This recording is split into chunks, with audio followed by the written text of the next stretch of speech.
Season 2 of Love, Transform, Evolve is brought to you by Dreams Financial. When I was looking for a new financial advisor, Alex and Steph were the obvious choice. They didn't just see me as a client, but rather as a partner in building and protecting my wealth.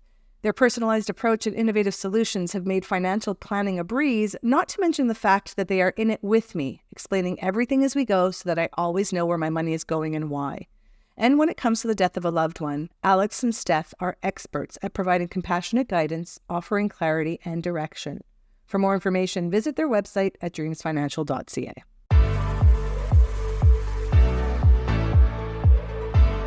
This is Love, Transform, Evolve. Welcome to the 21st century and episode 6, Tech Talk.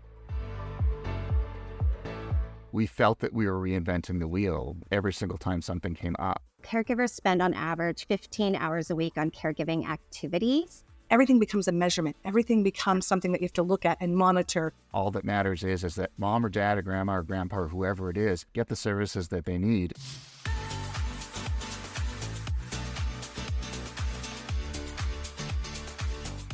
They say that necessity is the mother of all invention. And one of the advantages of being a caregiver in 2024 is that we have access to technology that makes our lives a little bit easier. I talked about the systems that I developed to manage the system in our previous episode. And those systems for me looked like spreadsheets and bulleted text messages and boilerplate emails and binders that ultimately developed into a concept, my very own concept for an app to help other people. Now, while that concept didn't take off and while that idea didn't take off, it did take off for somebody who was in a similar boat, who came up with a similar idea, and that is Cindy Sim. She is the CEO and co-founder of Team CarePal, which is an app that transforms the caregiving experience through partnerships and with care associations across the country. This app, its purpose is to facilitate family collaboration. It helps users curate resources, and it helps to support caregivers' mental health. When I found Team CarePal, when I heard about this app, I thought to myself, oh my gosh, thank goodness somebody's doing this, and thank goodness something is out there that can help people manage all of the things. Here's a snippet of the interview that I had with Cindy Sim talking about Team CarePal and talking about the benefits that this technology brings. Team CarePal was born out of my experiences of being a caregiver. Actually, it was more born at my grandparents' bedside when I was providing that end-of-life care for them. I had other journeys with my mother, knee replacements, kind of that mobility. My daughter was born prematurely. We lost an aunt to breast cancer. So there was all these pieces and all these journeys that I had went on. And I found myself really distressed and overwhelmed and burdened at each of them. And, at one point I found myself crying between two vehicles in my mom's parking lot because I didn't want her to see me from her house, because it was just so hard managing family and all the things and balancing it all. So, I thought there's got to be a better way. And, it wasn't until the pandemic hit, and this was like, I'd been talking about this for about 15 years. And then when the pandemic hit and the light really shone on our healthcare system and how fragile it is and all the cracks in the system and, how detrimental it was to family caregivers not being able to access healthcare, in a speedy fashion that they needed to. They were at home with kids. Now they were teachers on top of care, so many things. And, they were hitting burnout. And so my husband said, it's time to get to work. If you're going to do it, now's the time. So we rolled up our sleeves. And so the vision for the app was really to address burnout, or was the vision of the app to manage the thing? Like, what was the hope? At the beginning, it grew so fast. It was not supposed to be this big. The beginning was really, we just wanted to manage, get all the families together in one space, a safe place online, like in an app where they can, manage the care for their loved one and everyone can stay updated and help support one another to kind of relieve those tasks that you end up doing, maybe, driving those appointments and, just keeping everybody on one page.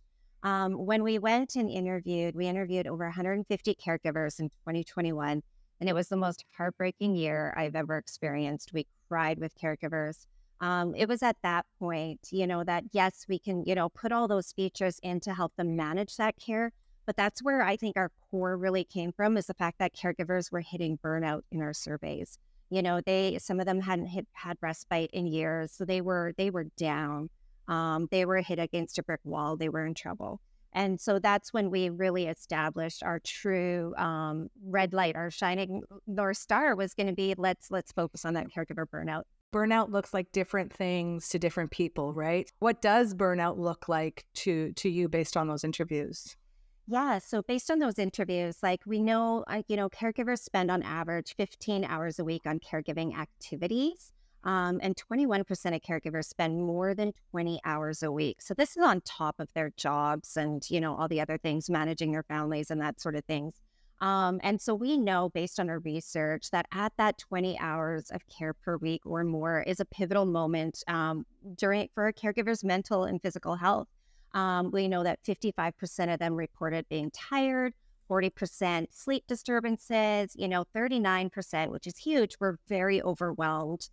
They start becoming short-tempered or irritable. Their own health starts suffering as a result of caregiving. A lot of them have to reduce their hours of work, so they have to go down part-time or leave the workforce, altogether. So then there was that financial burden and insecurity on top of it. Like, we're talking 8 million caregivers across Canada. So this is the largest healthcare workforce in our country, and they are completely, more often than not, unrecognized and not supported. And they provide 5.7 billion hours of care annually. So it's just such a big piece of the puzzle that if caregivers continue down this road of negative health outcomes, our healthcare system is going to be in big trouble. Absolutely. So one of the things that I really love about your app is the fact that the long-term goal is to predict and prevent caregiver burnout. So talk to me about how the app goes about that. What does that measurement look like? I noticed that one of the things that, so I cared for both my mom and my father and their terminal illnesses. And one of the things that I noticed is that life becomes a series of measurements, right? When you're not caring for someone, I can speak for myself. I'm very carefree and I fly by the seat of my pants. But once you're in the mode of being a part of all of the many systems that are there to support and or care for, the person that you are caring for and address their health, everything becomes a measurement. Everything becomes something that you have to look at and monitor. And kind of burnout is this very wide spectrum of things and manifestations. So how does the app really, aim to predict that in people? Yeah. So, we looked at the research at what was being done globally to kind of monitor that caregiver burnout. And there is a few tools. We went with the Caregiver Burden Inventory Assessment tool. There's 24 questions, 1 to 5. How are you feeling this week, kind of thing. And it really goes through things like your behavioral, are you sleeping okay? Isolation, are you isolating from your family and friends? Are you having to care for your loved one like all the time, or do you get breaks? So it really goes through a really beautiful array of questions. And then, based on those questions, we actually charted out in the app. And we attributed also to, we asked, how many hours of care did you provide this week? We really wanted caregivers to understand, that when they started their caregiving journey, maybe they only started at 5-10%, of those higher levels, providing meals or picking up groceries, medications, those types of things. But when you get into, that 20 hours of care, you're going to watch your burnout levels increase. And so we actually, do both of those for them. And we track it on a graph. We really wanted caregivers to understand there was a lot of guilt in our feedback. There was so much guilt when it comes to caregivers. Are they doing the right things? Are they doing all the things, And a lot of them weren't even educated and didn't even know what they were supposed to be doing. And so we really wanted to help with that guilt feeling, when they have to call in home care or if they're faced with having to put their loved one in a long-term care home, that they did good. They really, really did. And it's okay. And that we all need help. The other piece of the puzzle that really kept coming back in the feedback and the surveys was that caregivers didn't know where to go for help. Nobody, as a little girl, nobody is like, when I grow up, I'm going to be a caregiver. It's just not something that's on our radar. And it happens overnight, a diagnosis, a car accident, in a blink of an eye, your whole world changes. You go from, free Cynthia to, oh my gosh, what do I do next? and information is being pummeled at you from all different directions. And now you're faced with having to navigate this insane healthcare system, which even nurses and doctors in this system have trouble doing. So how do you expect family caregivers to do it? And so when we got all that feedback back, we were like, we can fix this. So, we started, leveraging AI. So we just launched in May this beautiful AI navigation bot in our app. Its name is Zolo. It's super cute. And then we've started building out this massive resource database all across Canada with thousands and thousands of resources. And so Zolo in the app will actually respond to the caregiver burden inventory assessment because it can see, how that caregiver is faring and the hours of care and where that caregiver is projecting. And it'll respond to that and be like, hey, I notice you're not sleeping, or maybe now is a good time to get that peer-to-peer support. Zolo knows where that caregiver lives, in the app, so she can go and make those recommendations based on where they live and their loved one's condition. My mind is blown in the best kind of way when I think about just how many opportunities there are out there for caregivers with regards to adopting technology today. You heard about Team CarePal, you've heard about Pix Health, which helps those with chronic loneliness. I mean, the Cindy's are on fire, right? There must be so much more out there. And similarly, in this theme for this season of transformation and curiosity, I'm thinking to myself, what is out there and what can I bring to those who are listening to this podcast so that technology can help alleviate some of the things that they're managing on a regular basis? The best person for me to go to was Carmi Levy, who is Bell Media's tech analyst. He's on CTV News here in Canada, nationwide. I went to Carmi to ask him, what is he seeing in the space so that he can share with you what you can take advantage of now. Uber is launching Uber Caregiver in the United States. When I came across this article on LinkedIn, I was really excited because this was a new service for family caregivers who say that transportation is their number one activity that they have to coordinate or do when they're assisting their aging family members and their ill family members. So could you tell us a little bit more about how it works and if we can expect to see something like this in Canada? Yeah. So if you've ever used Uber for transportation, just to get a ride somewhere, ride share, or if you've used Uber Eats to order dinner, it's kind of the same thing. In fact, it builds on a lot of the things that we already know and love Uber for. So it lets caregivers arrange transportation. And as you've mentioned in the intro, that is probably one of the most vexing things that caregivers deal with is they can't be there to drive an individual around to every appointment, every event, everything that they've got. And so, sometimes you need a resource, and Uber Caregiver allows that, essentially allows you to deliver Uber ride shares to an individual using all of the tools on the platform that we've been using for years to get ourselves around. So you can also schedule things in advance. You can involve other caregivers so that you all have visibility into, let's say it's mom or dad, and it's a mom and dad's schedule of what they have booked, where it's booked, how they're going to get there, the fact that the ride has already been arranged, that payment is already on the account, where the payment comes from. I mean, it's really sophisticated, and the fact that they didn't have to build it from scratch is a really big deal. Takes advantage of technologies that are already out there. And then, of course, you don't necessarily only need to get around, you also need to make sure that proper meals are there. So, of course, it leverages the Uber Eats platform. And so the features that are there allows you to ensure that meals are brought to that individual so that they're fed and transported as well. And just like the transportation, there's visibility for other caregivers who may be involved in taking care of that particular individual. I think the real appeal of apps and services like this is that it takes away a lot of the running around. No one realizes when they agree to be a caregiver that it's the small things that you're constantly doing in the background that add up. And having been through it myself with my own family members, with my father-in-law, that it creeps up on you after a while. And so if apps can take away that logistical overhead like Uber Caregiver does, then that can certainly go a long way toward ensuring that the right care is delivered, but also, you're not exceeding your limits as a caregiver, that you're able to balance your own life with the life of the individual who you are helping through this chapter of their life. Is this something that we can see here in Canada, or is this only kind of a pilot project in the States for now? Yeah, this sounds like a typical Canadian discussion, right? Because normally, normally things like this, they are introduced first in the US because it is a much bigger market. And so that is the case with Uber. When Uber was originally released as a rideshare app, it was US first, and then eventually it came to Canada. So we can expect the same thing here. It is launched in the US, and they are gradually building it out. And we would expect that it would come to Canada once it reaches what I like to call critical mass. So it is inevitable that it will get here, just not right yet. And so it's certainly something that we're watching. There are, of course, other apps that Canadians can take advantage of now.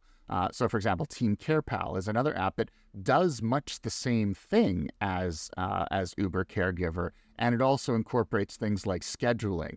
It incorporates things like medical appointments, drugs, pharmacy appointments, subscription management. And so that's available north of the border, as are a number of other apps as well. So we may not have the Uber option just yet, which of course is the one that gets everyone to pay attention, but it's not like we're lacking for alternatives here as well. And if you're a caregiver, you owe it to yourself to kind of ask around and find out from your caregivers, others who are involved in it, medical professionals that you're interacting with, what they're working with as well, what their network has been using north of the border. And then you might want to consider adding that into your kind of caregiver's toolkit as you go forward. I wanted to talk a little bit too about technology and about how people adopt technology. So I came across the Ontario Caregiving Organization's website recently, and they listed that 1 in 4 caregivers right now is a millennial. Apparently, 21 to 24 hours a week millennials spend on caregiving while they are doing 37 hours of working a full-time job. And I kind of see there's like a tsunami that's coming of more and more millennials, and then Gen Z, and then Gen Alpha eventually, who are going to be adopting technology. Other than apps, what other types of technological advancements could these tech savvy, these comfortable with tech, this comfortable with tech population, what could they use? What other things could they rely upon to help them manage these 21 to 24 hours a week? Beyond the apps, social media is an absolutely crucial tool in connecting you to a community of people who are experiencing exactly the same thing that you are. So if I've had difficulty managing my mom's medications, and I have, then chances are someone else has. And someone else has run into exactly the same problem and has probably figured it out. And so, while I can download an app and try to use the app to help me, I would much rather have a conversation with someone who's experienced exactly the same thing in my area and can point me in the right direction. So, social media is an absolutely crucial tool. And the way I go about it is I use my own personal networks. I reach out among people who I know and ask them, what hashtags are they using in their communications? What Facebook groups or other groups on different platforms are there subreddits that they should be following and adding notifications to? Where are caregivers hanging out in the digital social media space? Where are the conversations happening?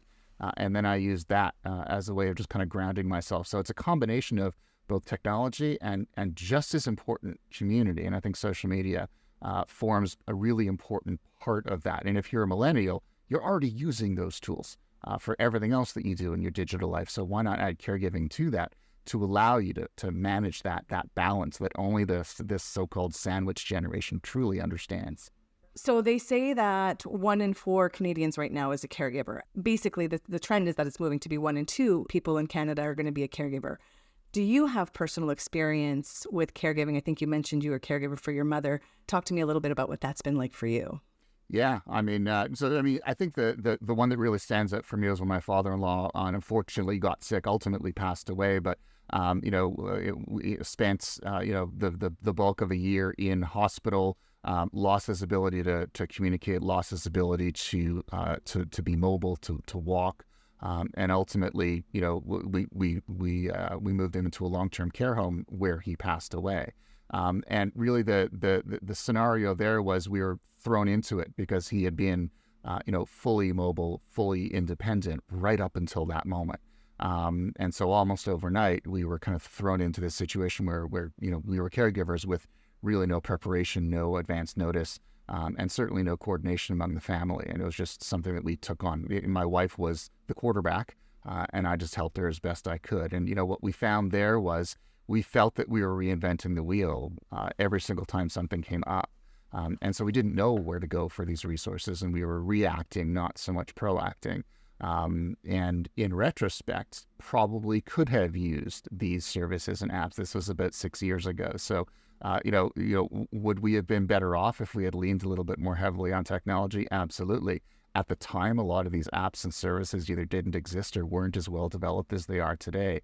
And certainly the social media network aspect, those components, hadn't evolved to the point that they're at today. And so it was a much earlier time, and unfortunately we ended up essentially cobbling it together manually, which I wouldn't wish on anyone. And having learned from that experience, and certainly now that we have the benefit of years of development of these technologies, and an entire generation has grown up using them and we're more familiar with them, the first thing that I would do next time, and it will happen, because this is where my mom is headed.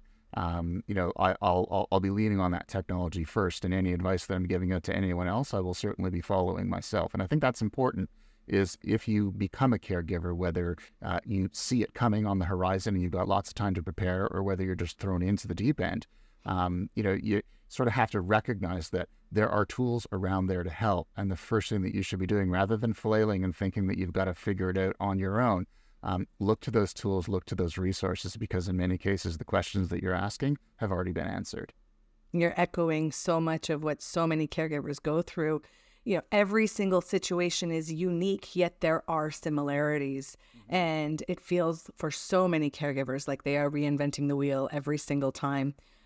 Carmi, what sort of technological advancements would you like to see in the future to make things a little bit easier on caregivers? We've gone this far in the last, you're saying 6 to 10 years, but what would you want to see going forward? I'd like to see, well, first of all, the fact that, I'm a technology analyst because I truly believe, maybe I'm a little naive, but I believe in the power of technology to improve the way we live. And that certainly applies in the early stages of life, and it certainly applies in the later stages of life as well. So that's why I do what I do. And, quite frankly, as the population ages, and as we deal with the issues around aging, we're going to need technology more than we ever thought possible. And it's going to have to be there. I think the problem with that reliance on technology is, in many cases, it isn't all that easy to roll out. So it's one thing for a millennial to install an app to care for a parent or a grandparent. It's quite another for the parent or the grandparent who is receiving the care to leverage that technology as well. So, for example, in my mother's case, she does not even have internet in the house. She is as Luddite as they come. And so if I wanted to set up a technology solution that I could remotely leverage from where I live, because I don't live in the same city as my mom, that's not even possible short of wiring her house for internet and getting that installed, which she refuses to do. So, there are limitations of technology, and also the fact that the individual that you're trying to care for may not necessarily have the ability to take advantage of all of the promise of that technology. So where I'd like this to go is I'd like technology to become easier to use. I'd like it to be more organic. So, for example, TELUS has a solution called the Caregiver mobile app, which is built into an app that's on a phone that chances are mom or grandmom would likely be able to use if they are up to using a smartphone. So, there are, and so then rather than having to set it up and train them, it's just part of it's part of the landscape. And that's where tech really needs to go. As easy to use as a basic telephone, so that no matter what your technical acuity is, and no matter what the infrastructure looks like in your home, you can still take advantage of it. And those who are trying to help an individual can also take advantage of it. And so it's got to become easier. It's got to be incorporated into the services that we already know. And that's why I'm excited that a company like a telecommunications company that already rolls out these services to a population is adding these capabilities onto services that have been available for years. that's really where this needs to go, because if we keep asking people to set up, complex solutions that not everyone really understands how to use, we're not going to get where, some people will be able to take advantage of them, but certainly not everyone. And so ease of use really needs to be front and center in anything that we choose to use. And we're going to need to, because managing this without technology, impossible. I love that. And I think it really highlights or addresses the fear that some people might have that like AI and technology are going to replace humans. It really is about technology complementing our human experience so that we can be there for each other and focus on the actual care rather than on the logistics and the things, right? 100%, and AI gets a lot of bad press, because of those dystopian fears that it's going to replace us, wipe out jobs, all that stuff. But the reality is AI's greatest promise lies in the healthcare space. AI's greatest promise lies in its ability to cut through a lot of that administrivia that caregivers deal with. And it does shift them away from having to roll up their sleeves and just get knotted up in all of this technology. And then they can be the caregivers that they were destined to be without worrying about all that technology. AI will take care of that. And so we are already seeing that. We're seeing those applications. AI as a diagnostic tool, incredibly powerful, can identify things like Alzheimer's years earlier than would otherwise be the case. So we already are seeing revolutionary new possibilities in how AI can help individuals as they approach late life, and then the caregivers who are trying to manage that process. And so certainly I wouldn't let the fears, the scary looking headlines stop us from using that. We really do need to get past the point where, we're building these things on our own, because at the end of the day, all that matters is that mom or dad or grandma or grandpa or whoever it is get the services that they need, and that we don't have to burn half of our lives as caregivers to get them those services. They deserve better, and we deserve better. Technology has the opportunity to bridge the gap between systems. It has the opportunity to help be the glue in fractured systems. And it has the opportunity to take a lot of the thinking out of the things that we're doing to allow us to be there and take advantage of the opportunities and the wonderful things that can come from the caregiving role. I hope you have gotten some insights on some of the things that you could be taking advantage of today, and I'll be dropping links to the different technologies we talked about in these show notes.